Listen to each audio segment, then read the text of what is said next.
So ASUU has been on strike for about 29 years. What's going on? Let's find out.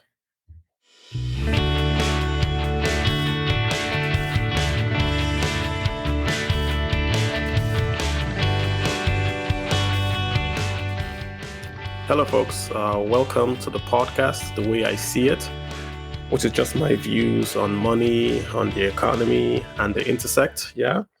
And this week, we want to talk about education. But hold on, Kalu, education? I thought we were talking about money. Well, education is human capital investing. If you want to grow the GDP of any country, you have to invest in human capital. That's what education is. You have to train the engineers, the doctors. You want to train all those people that will grow the economy by providing the human capital. So when that sector or that supply chain is lacking, it does affect the economies, which is why I want to look at it critically this week. I've done tons of research on this, and you'll see why it's very important that we basically find out what's going on. Yeah. Now, the universities in Nigeria have a union called ASUU, which is made up of the lecturers, the teachers, and all that. Those guys had their first strike sometime in early 1990s, I believe. And as of 2020, on and off, this year, they are still on a strike. So that will make it about 29 years that ASUU has been striking. So what have they been striking for? Well, the same thing, money, improved benefits. They've been striking to get the government to fund education. So I want to find out if ASUU actually had a point. What's going on? Who is it? Who is to blame in all this? Is it ASUU? Is it the government? Why can't we just fund universities? Don't we sell oil again? So that's what I want to do this week. So let me first of all start by, again, going back to the point I made about education being very, very important. I did find some very, very good research that talked about the correlation or the linkage between education and GDP. And I can quote them for you guys here just to make the point. So we've got Baldwin and Borrielli in 2008 in a study revealing that the growth per capita income is positively associated with higher income. So, i.e., the more you spend on higher income, the more the growth of the more you grow your per capita income, more or less. Yeah. Then we have another guy I found online as well. So Barrow, he found that primary and secondary education has a positive and significant impact on the growth rate of GDP per capita. So keywords here, positive and significant impact on the growth rate per capita. And I found more. I found more of them. There's a guy here, Musei, in 2011. I don't know if I got the name right, but he's right there. He studied the relationship between education spend and economic growth in 79 countries. Yeah. And they reveal that increases in education spending per capita on labor force will increase the economic growth of the country. So invariably, what all these guys are saying is almost the same thing. If you invest in education, if you spend money on training the next generation of engineers and doctors, your per capita income grows, and that association is positive and significant. This is why this is important. This is why we're doing this. So invariably, if we're going to talk about the economy, we have to talk about education because that's the pipeline that is supplying the next generation of the guys and the girls that are going to basically run that economy. So we've established that this is an economic topic, yeah? The second question I want to basically establish is this. Does ASUU have a point in all these strikes? Has the Nigerian government actually invested in education? So I did the research again for you guys, and tried to go back and see what Nigeria has invested in education. And the results were shocking. Brace yourselves. So from 1960, Nigeria got her independence in the year 1960.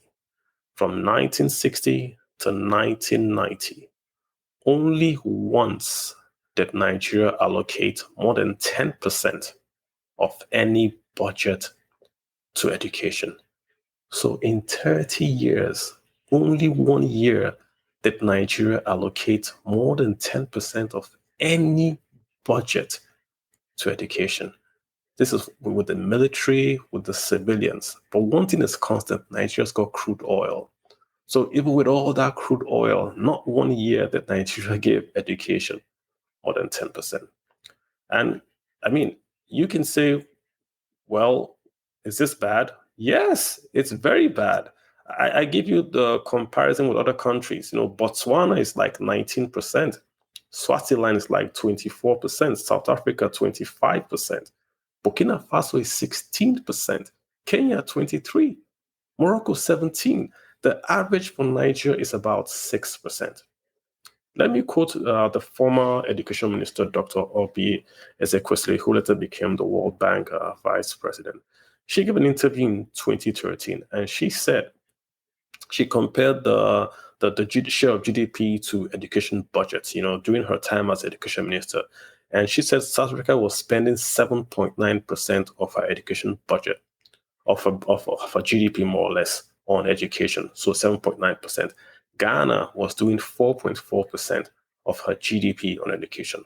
What about Nigeria? Nigeria was doing 0.79 of her GDP on education. So just so you guys understand what's going on here, the largest economy in Africa with the largest GDP is doing 0.79% of that GDP to train the workers in that economy.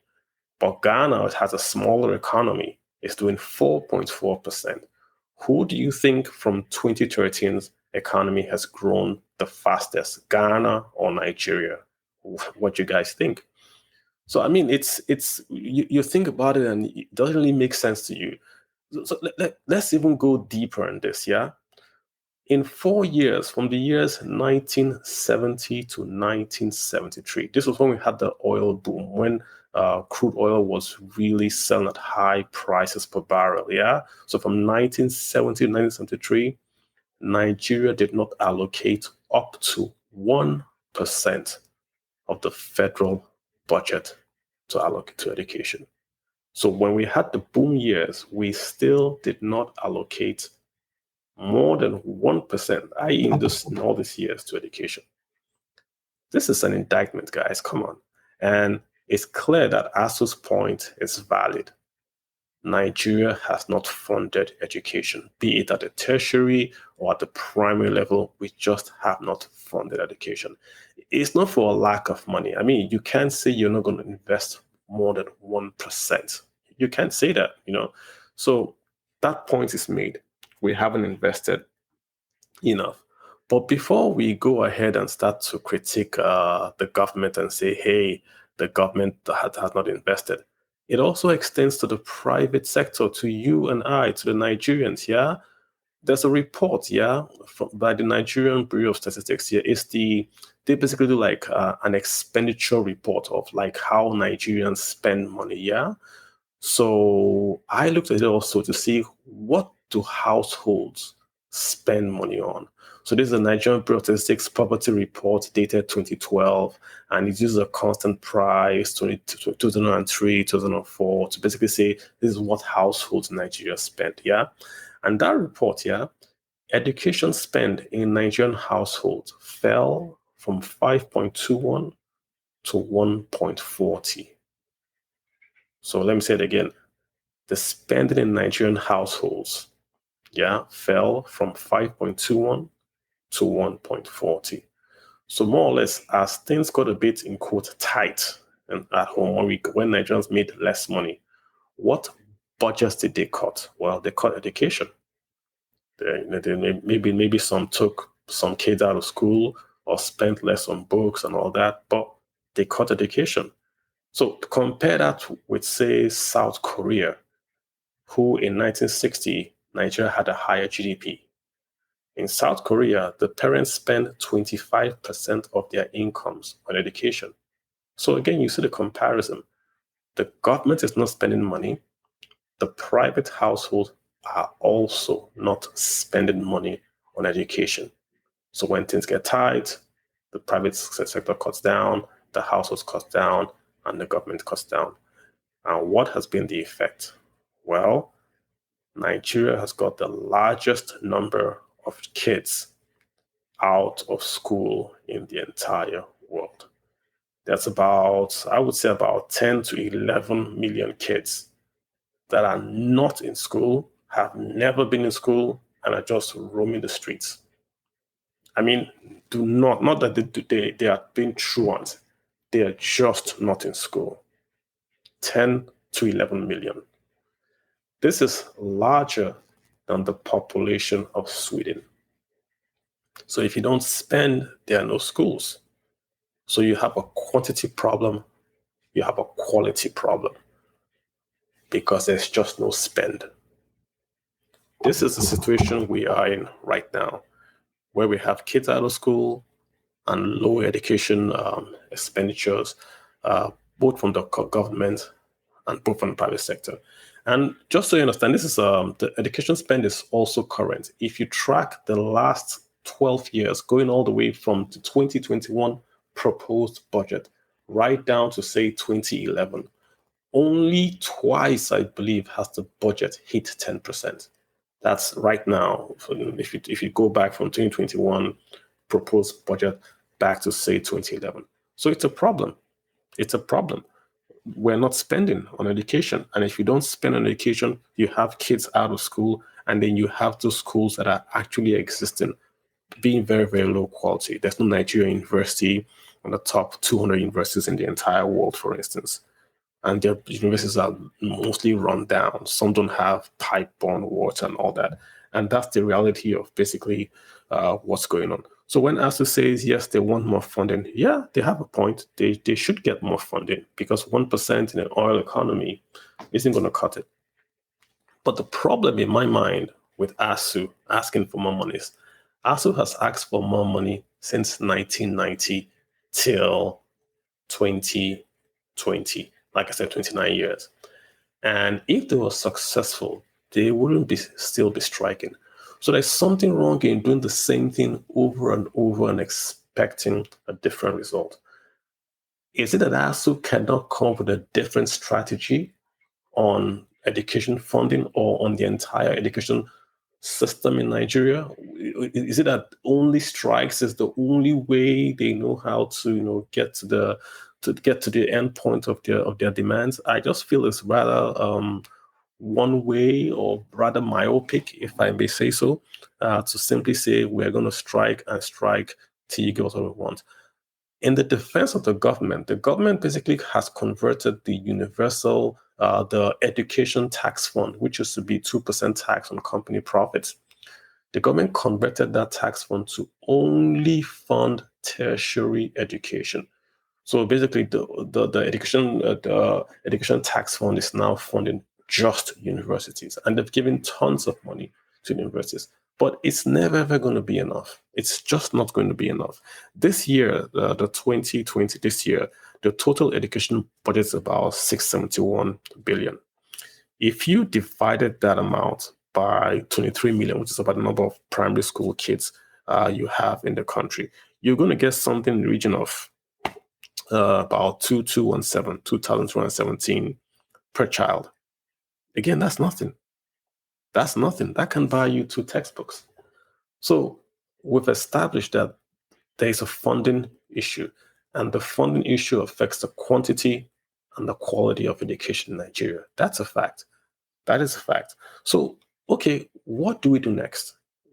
Do we keep striking? Do we keep making promises to the ASUU and to the school system that are never, ever going to be kept? Or how can we change this narrative? I have a proposal. I mean, I can just put it out there and anyone can run with it. It's just a proposal. I think there are 3 things that we need to do with education in Nigeria. Number one, we have to separate funding education and funding tuition. Out of that budget you see of 671 billion, more than 70% is just pay salaries of everyone in the ministry, from drivers to typists and all that, of maintenance, all that kind of stuff. How much really gets down to tuition, really gets to the classrooms? How much of that really gets to the classrooms? So I think we have to separate the students from the teachers and then the infrastructure. Those are the three legs of education, basically in Nigeria. And we have to say, how do we fund the students? How do we fund the teachers? How do we fund the infrastructure? I think the first place to start with the students is to say, okay, we go back to the law that exists, the universal basic education law that exists right now, which guarantees that the first 9 years of education has got to be free and compulsory. I think we have to just go ahead and fund that out and say, whatever it takes, Nigeria is going to commit to fund for the first 9 years of a kid's education, free and qualitative education, and do vouchers. So the kid doesn't have to go to a government school. Agree on a price per state and say, for this state, we're going to pay this price. So if the kid wants to go to a private school, the government will pay that tuition. If the kid wants to go to a government school, the government will pay that tuition, that sort of thing. So create a competition. Take the education budget and convert it to tuition payments, either to the same government schools or to private schools. But the 100% funding should go to the first 9 years of education. Notice I haven't talked about universities. We have to do a commitment to fund just that first 9 years from taxations and from the budget of the country. If it means going to put a provision to say, hey, every year we're going to look at the budget or the GDP, and then we're going to do a budget based off a percentage of the GDP and put that money aside, funded by the excess good reserves, funded by the liquid financial gas sales in dollars to fund education based 9 years, then we have to do that. There are tons of ideas we could have, but the point is that the first 9 years, in my view, is the most important. Pass a law, make it mandatory. Kids have to go to school for the first 9 academic years, basically, to get that basic education in. It's got to be mandatory. It's got to be free. It's got to be compulsory. It's got to be quality.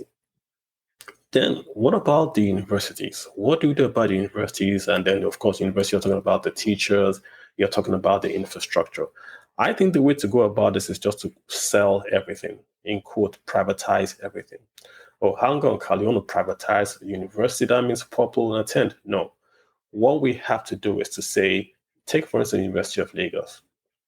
Offer the University of Lagos up for lease or sale or whatever you want to call it. Let ASUU bid to buy it or to manage it. Get a manager, bid to buy ASUU, bid to buy University of Lagos and manage it. University of Lagos has got tons of assets, which if you convert them to, if you securitize them into a C of O, certificate of occupancy, and you put them in a bond, and Nigerian sovereign wealth can manage that bond, they could raise tons of money for infrastructure. So the point is to say, okay, the federal government will guarantee to ASUU, if you take over the universities, we will pay the tuition of the students that attend your school. You can go and get a bond from the private sector, get a 50-year bond, get a 20-year bond to do infrastructure in your universities. Do partnerships with the private sector.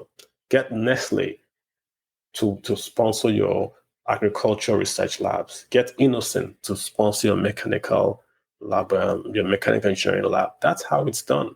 Education is not funded 100% by the government. The universities also have got to sell that brain power to the private sector. Do research, do projects, attract grants, create endowments, get the government really out of it. The government will step in and say, we will fund education. And there are many ways to do this. The government could create a student loan program that charges 0% interest and give every child that wants to go to university a loan, 0% loan, and basically say, hey, if you come out of university and you do the NYSC program, we will pay your loan 50%. Then you have the other 50% you can pay interest-free over 10 years. And if you cannot pay, you can request for a cancellation or whatever. There are many ways to fund this. But one way we cannot fund this is to keep having ASUU strike every year for increased benefits. We have to really think out the box. So ASUU, take over the universities. If ASUU is not interested, get a private consortium, take over the university, securitize the assets, give the assets to the NSIA, the Nigerian Sovereign Wealth Investment Authority, so that the funds are basically held. That's collateral. Go to an international body, go to the World Bank, go to a private bank, look for investors, sell shares in university, raise funds, do the infrastructure. You own the university. Now it's yours. You guys can have this institution for the rest of your lives. You can create a company, you can grow it, and you can basically run it how you want. The government will guarantee that if you guys have capacity and you have capacity, then students will come in and will get paid. So that way it starts to look more like an institution of research, of learning, of doing new things, and less like a government ministry that's looking for money every year. That's basically what needs to happen. We need to take the funds, the raw cash that we have, and fund the primary schools. But then universities can fund themselves. They can fund themselves because they are selling knowledge, and knowledge always funds itself. And that's basically what needs to happen. And I think if we do it this way, it would reduce a lot of the pressure on the government side to fund education. The truth really is this: the nation really does not have the money ASUU is asking for. I'm not trying to hold firm brief for the government. They just don't have the money. Like I said, 100% of the crude oil revenues are going to fund civil servants. You can have a fight over, yes, take the money from civil servants and pay ASUU. You can have that fight if you want to. But the point being made is this: the money is just not there. And why, instead of having that fight, let's try something new. Let's try something new to fund education in Nigeria so that we can then take the universities back to where they used to be in the past, which was centers of excellence. I did see a report a long time ago where the king of Saudi Arabia used to come to the University of Ife to get medical attention. He would come there and they'll get a ward and he'll be there and get medical attention. Now it's the other way around. We have the president of Nigeria going to Saudi Arabia to get medical attention. I mean, this stuff looks hard and all that, but I think just a mindset. We have to change the mindset. We have to recognize that the most important part of education is the foundation, and then the government must take out funds. If it means matching funds to GDP growth, matching funds to the energy gas revenues in dollars, and funding that, and then untying the universities from the grip of government funding and allowing them to go ahead and basically raise funds. The government can still come in and do grants. The government can still come in and do special grants every year to the universities, but the core funding, the core operations, how the university operates, cannot really be every year there's an budget allocation and the government sends money to the University of Lagos. The University of Lagos sits in the largest economy in West Africa. Lagos is the largest economy in West Africa and maybe possibly in Africa. Why should the University of Lagos be tied to revenues that it gets from, say, Abuja? Why can't it do research? Why can't it get endowments? How many graduates of the University of Lagos all over the world? Why can't it do that? University of Nigeria, why can't you have an endowment fund that funds new students and funds all these initiatives? We need to ask those questions, and ASUU needs to get into the game. They just can't be a net receiver of funds. They also have got to be a net generator of funds. So, I mean, this is just my view on the whole funding thing and ASUU in education. I think if you fought for 29 years and you are still fighting for something, you need to change strategy. And I think Nigeria also is ripe for a rethink of educational funding. We have to think endowments, we have to think research. We have to look for new ways of doing this education funding. And otherwise, in 5 years' time from now, ASUU will still be on strike, school will still be closed, and we'll be saying, oh, government, give us more money, and it's not going to go anywhere. So again, I thank you guys for listening to this podcast again, the way I see it. Keep sharing, keep telling your friends about it. You can also follow us on Twitter. It's FinPlanCalu@1. That's FinPlanCalu@1. We'll see you guys next week. Have a good day. Bye.